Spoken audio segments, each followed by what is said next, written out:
ओम शांति। आज 27 जनवरी 2025 के महावाक्यों के मनन चिंतन में प्यारे मीठे बाप दादा ने कहा, मीठे बच्चे, जब तुम्हारी कर्मातीत अवस्था होगी तब विष्णुपुरी में जाएंगे। पास विद ऑनर होने वाले बच्चे ही कर्मातीत बनते हैं। तो कर्म का जो प्रभाव है, लगाव है, आकर्षण है, उसके जो रिजल्ट है, चाहे वो सही है चाहे वो गलत है, उसके प्रभाव से मुक्त होना ही कर्मातीत अवस्था होती है। वो संसार की गीता में है ना कि कर्म किए जा फल की इच्छा ना कर। तो कैसी भी उसकी रिजल्ट आई, हमारी जो अवस्था है, स्थिति है, वो कहीं पे भी ऊपर नीचे नहीं हुई 1 भी%। तो उस कर्मातीत अवस्था बाबा ने अनेकों मूल्य में हमें बताया कि अंत तक होनी है, और जिससे ही हम पास भी दोनों होकर विष्णुपुरी में जाएंगे। विष्णुपुरी में सभी जाएंगे, पर फिर वो राजा जो महाराजा बनना है 108 को, वो कर्मातीत अवस्था वाले आत्माएं तो होंगी होंगी, और भी होंगे, ऐसा नहीं है, पर एक ये बात बताने के लिए फिर बाबा ने कहा प्रश्न उत्तर में कि बाप दादा कौन सी मेहनत करते हैं हम बच्चों पर। तो हम बच्चों को स्वर्ग के लिए में ले जाने के लायक, सर्वगुण संपन्न, 16 कला संपूर्ण, संपूर्ण निर्विकारी, मर्यादा पुरुषोत्तम, अहिंसा परमो देवी देवता बनाने के लिए बाप दादा पूरा संगम युग हमारे पर मेहनत करते हैं। तो ये जैसे है डबल इंजन। डबल इंजन से मतलब तात्पर्य, हमको बाबा की दुआएं, बाप दादा दोनों की दुआएं मिलती हैं, दोनों से शक्तियां मिलती हैं। ब्रह्मा बाबा को सिर्फ शिव बाबा से मिली, पर हमको दोनों से मिली। तो हम हुए ना पद्मा पदम सौभाग्यशाली, क्योंकि आप दोनों यानी बाप दादा भी हैं, पिता और बड़े भाई भी हैं, माता पिता, अलौकिक माता पिता भी हैं।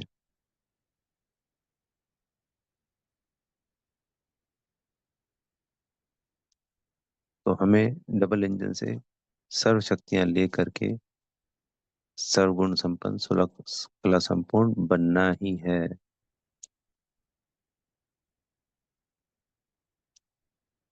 फिर ब्रह्मा बाबा ने इसमें आज के मूल्य में कहा, बाबा ने कि शिव बाबा निराकार है और ब्रह्मा बाबा साकार में है।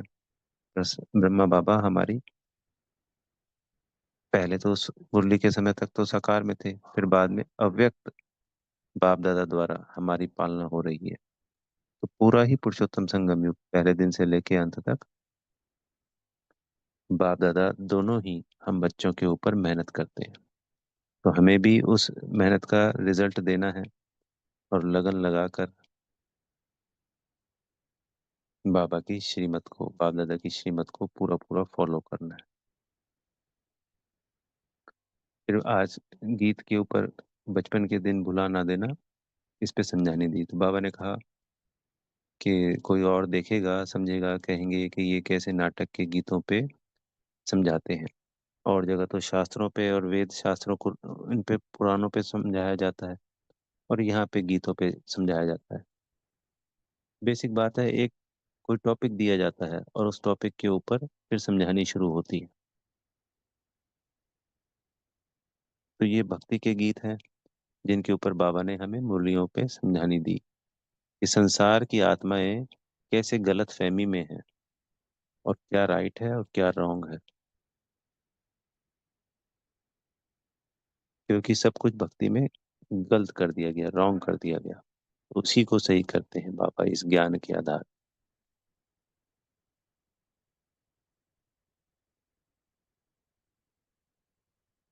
फिर बाबा ने याद के लिए कहा कि बाबा को जरूर याद करना ही है। अगर बाबा को याद करना छोड़ दिया तो पाप रह जाएंगे, और पाप जब दग्ध नहीं होंगे तो पद कम हो जाएगा और सजाएं भी खानी पड़ेंगी। तो हमें बड़ी अच्छी रीति पुरुषार्थ कर आदत डालनी है बाबा को याद करने की, क्योंकि बाबा रोज ही कहते हैं मुरली में, कोई अपने को आत्मा समझ परमात्मा को याद करने वाली बात। उसी से सर्व प्राप्ति है, उसी से हमारे 63 जन्मों के विक्रम विनाश हो रहे हैं, और अगले 21 जन्मों की प्रारब्ध है, तो 84 जन्मों की कहानी याद पर टिकी हुई है।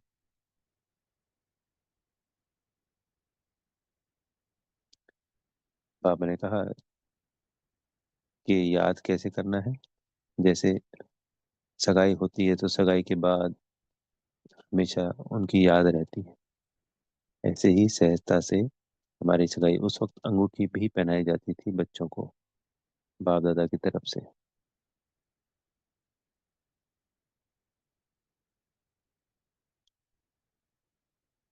तो इस सगाई के बाद याद कर हम सब विष्णुपुरी में जाएंगे।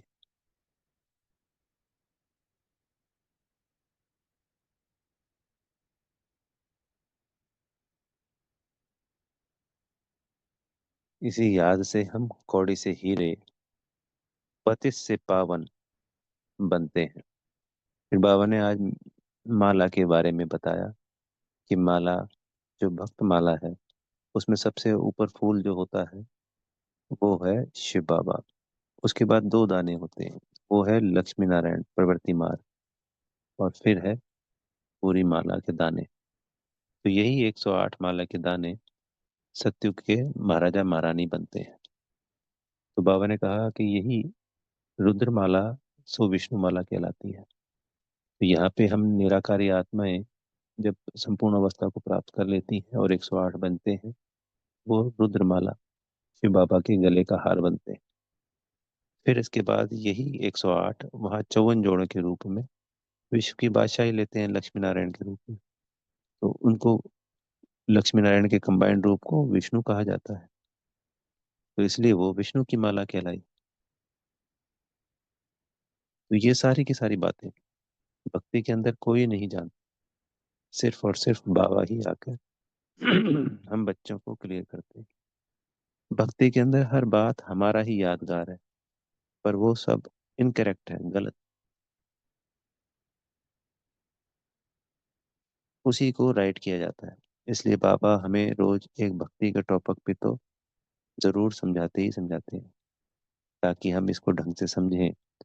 और जब हम समझाने देने जाते हैं, बाबा का मैसेज देने जाते हैं, तो जब वो भक्ति की बात करें तो हमारे पर सब टॉपिक के ऊपर जानकारी हो, हमें उसकी नॉलेज हो।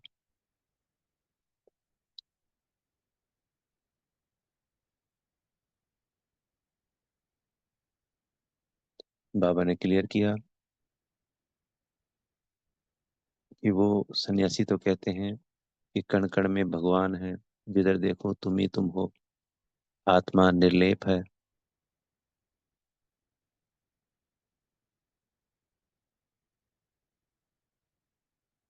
तो ये जो सबसे बड़ी भूलें की है, ये बोला हर कल्प कल्प होनी ही है। इसी की वजह से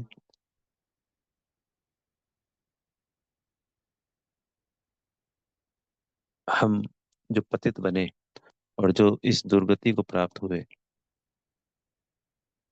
इतने नीचे गिरे, तो इन्हीं सब रॉन्ग बातों की वजह से गिरे। बाबा की गलानी की, और भक्ति में भी जो प्राप्तियां होनी थी वो नहीं हो पाई। फिर बाबा ने कहा कि बुद्धि में हमेशा 3 धाम याद रखो। पहला शांति धाम, अपना घर, स्वीट होम, आत्माओं का घर। फिर सुख धाम, जिसकी हम प्रारब्ध बना रहे हैं, जहाँ हमें जाना है, जिसके लिए हम पुरुषार्थ कर रहे हैं। और तीसरा है दुख धाम।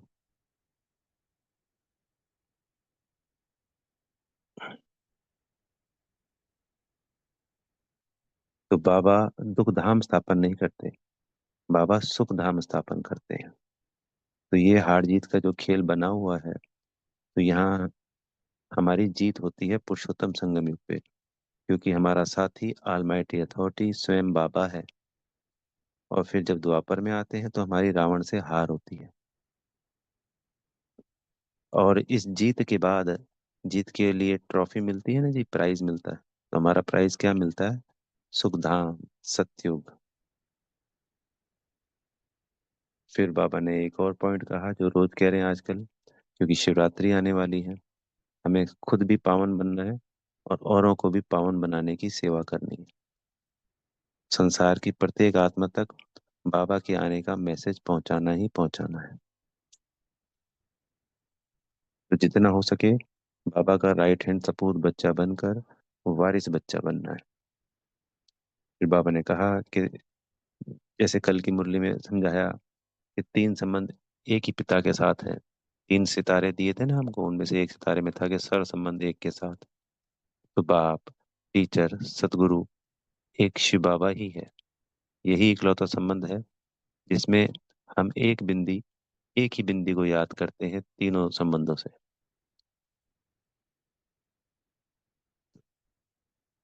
साकार मुरली में बाबा जो बात हमें एक या दो लाइन में समझाते हैं, अव्यक्त मुरलियों में उस पूरी लाइन के टॉपिक के ऊपर बाबा ने बिल्कुल क्लियर करके समझाया कि बाप के साथ संबंध से ये हुआ, टीचर से हमें पढ़ाई पढ़ के ये प्राप्तियां हुई, और सदगुरु की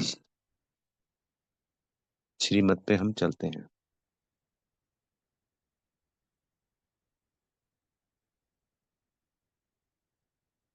बाबा ने कहा, अभी बाबा बार बार समझाते हैं, अंत में अगर बाबा को याद नहीं किया गया तो हमारे ऊपर जो पाप रह जाएंगे तो रोना और पछताना ही रह जाएगा। इसलिए बाबा रोज हमें मुरली के द्वारा समझानी देते हैं। कई बच्चे कहते हैं कि रोज रोज बाबा सेम बातें करते हैं, पर हम तो वो बात इम्प्लीमेंट ही नहीं कर पा रहे अपने ऊपर।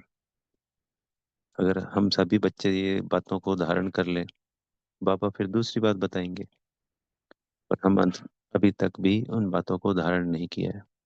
तो इसलिए बाबा की श्रीमत पे चलकर हमें बाबा की याद को अधिक से अधिक बढ़ाना है और संपूर्ण पावन बनकर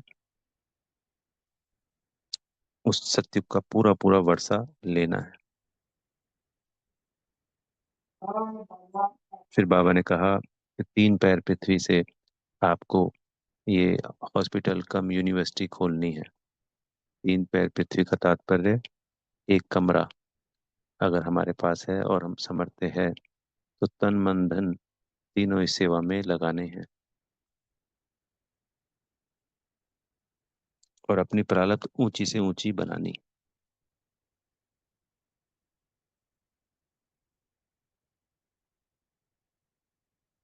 इससे बड़ा सौभाग्य हमारा हो नहीं सकता कि हम निमित्त बने इस हॉस्पिटल कम यूनिवर्सिटी को खोलने के लिए। यूनिवर्सिटी इसलिए कि पढ़ाई है और इस पढ़ाई से हमें सर्वोच्च प्राप्ति होती है सत्युग की। और यूनिवर्सिटी हॉस्पिटल इसलिए कि 63 जन्मों की जो अनेकों बीमारियां हैं, विकारों रूपी बीमारियां हैं, सूक्ष्म की बीमारियां भी और स्थूल बीमारियां भी, शरीर की बीमारियां भी ठीक होती हैं। और आने वाले 21 जन्मों के लिए हम सदा ही स्वस्थ रहते हैं। तो इस हॉस्पिटल में इस बार अभी इस पुरुषोत्तम संगम युग पे हम एक बार स्वस्थ बनते हैं तो सदा सदा के लिए स्वस्थ हो जाते हैं। फिर आज बाबा ने हमें वरदान में कहा कि मैं और मेरेपन को समाप्त कर समानता और संपूर्णता का अनुभव करने वाले सच्चे त्यागी भव। तो बाबा कह रहे कि हर संकल्प, हर बात में याद रहे कि बाबा बाबा बाबा, सभी प्रकार से मैं और मेरापन समाप्त हो जाए।